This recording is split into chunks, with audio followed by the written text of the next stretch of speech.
Avi Meyers, Northtown Neighborhood News Magazine, a presentation of Sonny Hirsch and myself on the web, www.ntnm.org, communitypolicingcaps24.org.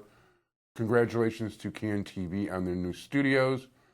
It is my pleasure to introduce you to one of my personal favorite guests on the show, and somebody who, I'm sorry, JG, an all-around good guy is the right title. And we're talking about Scott Cohen. How you doing? Good, Avi. Nice to be here. Thank you for the title. I try. It's important for me to try and help people and communities and organizations. And you do a good job with it, too. There's no question about it. Actually, that's not true. That's not true. Okay. I owe you an apology.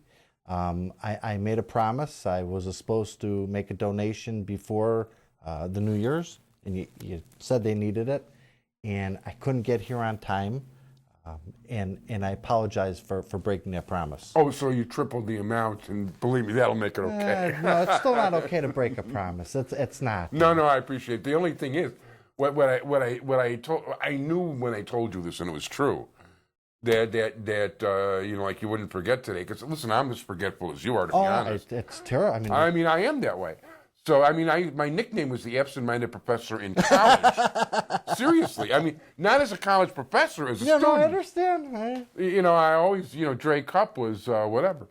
That's my nickname, Dre Cup. Okay. But, anyway, I'm over at the rabbi's house, and, I had told him that you said you were going to send something, and he says, oh, what happened to your friend Scott Cohen? Whatever. Anyway, I'm... hopefully I'll get there from Mincha Marav if I can stop coughing long enough. But you know what? We've got a whole political world out there. We've only got 7 minutes to talk about it. I understand. Okay, what do you want to talk about? You want to talk about state, federal, whatever you like. You pick. How's that? You know what? You're an expert on the state. Well, you know what? The presidential debates are taking over. Let's debates? do 2 minutes. What debates? It's all a joke. It's all a joke. It is a joke, yeah. It is a joke. We got you got Trump, who I don't believe will ever stay in the race. I don't think he ever really intended to become president. He's a self-concerned, uncaring person. I believe the only reason why he's doing it, and I think he's a good businessman. I think that this is a marketing strategy for him. Now, instead of getting $10 to put his name on a building, he's going to get $100 to put his name on a building. That's 100% correct. And by the way, Mordecai Zuckerman, who's when he's on the McLaughlin Group, is my favorite pianist. Okay. When the lefty was saying on the panel, was saying how much money that Trump was going to lose from the lefties. He's not going to lose anything. Zuckerman, who's the billionaire, said he'll make a fortune. He's going to be absolutely. Unfortunately, what he doesn't realize. Keep going. What he doesn't realize is that he is an incredibly big distraction from the real issues and hearing what the real candidates have to say, so that the people can make an educated decision. Well, he may not. I think he knows it. I just don't think he cares. I think he's like a big baby who wants the attention. If I had to compare him to somebody. I used to love watching wrestling when wrestling pretended to be real. Mm-hmm. Now fake wrestling doesn't even joke about being, real. But, he reminds me of the WWE with, McMahon or McBozo or whatever his name is. I can't watch that. I can't watch Trump. I understand. Well, you know what? I made a prediction. I put it on my Facebook. I said that at the end of the day, I have a feeling that Jeb Bush is going to be our next president. Right now, I think you're right. It's funny because there really was one candidate in particular I really like a lot. Wait, so that I think it's good. Well, go. I'm sorry. You don't think I'm a schmuck then, because you should have seen the responses I got on my Facebook page, and people think that I'm way out in outer space when I say that I believe he's going to be the next president. No, well, first of all, historically, it's 8 years Democrat, 8 years Republican. Okay. Okay, and that pretty much stays to form. The last exception to that was George H. Bush, and when he won after Reagan in 1988, and that was only because the Democrats were stupid enough to put up Dukakis. If they would have had any kind of real candidate, it would have been the 88888 business. Trump, as a matter of fact, and I was just reading reviews of it a couple days ago, not Trump. I'm sorry, Bush. Jeb Bush's. And you should read this too, Sonny. We were talking healthcare off the air before. Yes, we were. His plan to replace Obamacare is really a substantial, solid plan.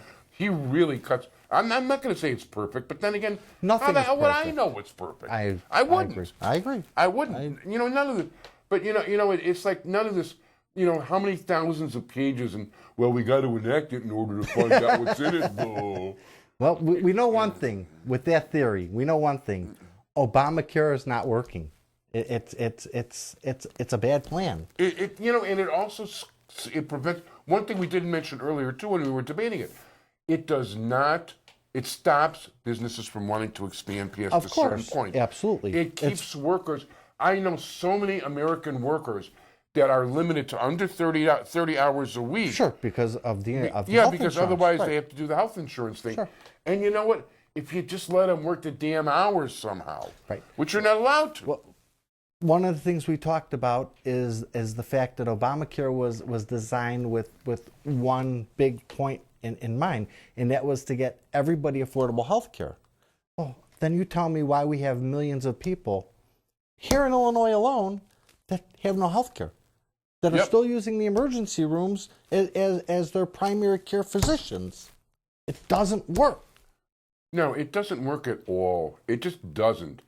And you know what? All it really did was it swapped out who has insurance and swapped out who didn't. Correct. To a certain extent. And it put more money into the insurance carrier executives' pockets. And my doctor just retired. He had it with the crap from My the doctor government. did too.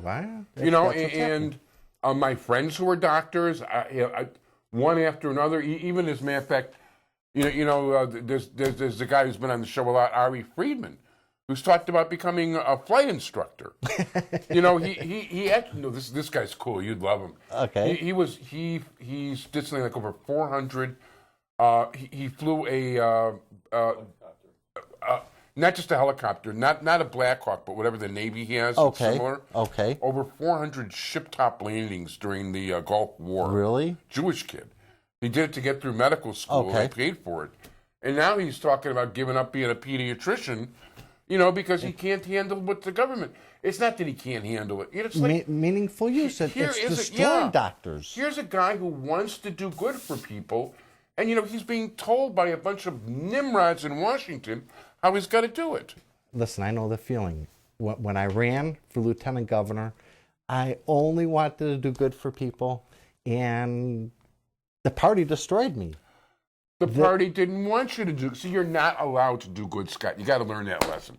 You're not allowed to do good in the States. You know what? I think that's why the French Revolution setting that I outlined earlier. I think that's bullshit. I think that the people are at a point now. I don't care if you're Republican or you're Democrat or you're independent. I think that the people are so fed up with the bullshit that's been going on with the system for decades. I think that they're ready for somebody who is unselfish and is willing to go the distance to help the people. By the way, I happen to agree with you, but somebody's got to emerge from that, and somebody's got to also not be turned. I mean, look, we don't even have time left to talk about what they tried doing to you. No, we'll save that topic for a longer time, and I'd love to come back. But I do. Well, you're invited back. We'll have you back on pretty soon. But you know what? You got a minute to wrap things up. Okay, well, let me just say this. That I've been talking to my wife, and I'm going to end this interview by saying this. Karen, honey, I love you. And if you're watching this, there is nothing that I want to do more in the world right now than run for an office to be able to help people. But I can't do that until I get the A-OK from you. So if you're watching this, I want you to really consider that and think about it and give me that okay. Karen, please listen to him. He really knows what he's talking about. I believe that we have... Her and I and the people I surround myself with, I believe that we have good ideas and a good plan to really help the people and to move this state forward. And you know what? We need to bring hope and prosperity back. It's just dwindling more and more every day. No question about it. Listen, I really got to cut you off now. No problem. But we'll get you back quick. I would love to. We'll get you back on late November. Thank you for having me. Scott, a pleasure. Thank you so much for being here. And again, I'm sorry about that. Oh, no, don't worry about it. And thank you. No, thank you so much. Bye, everybody.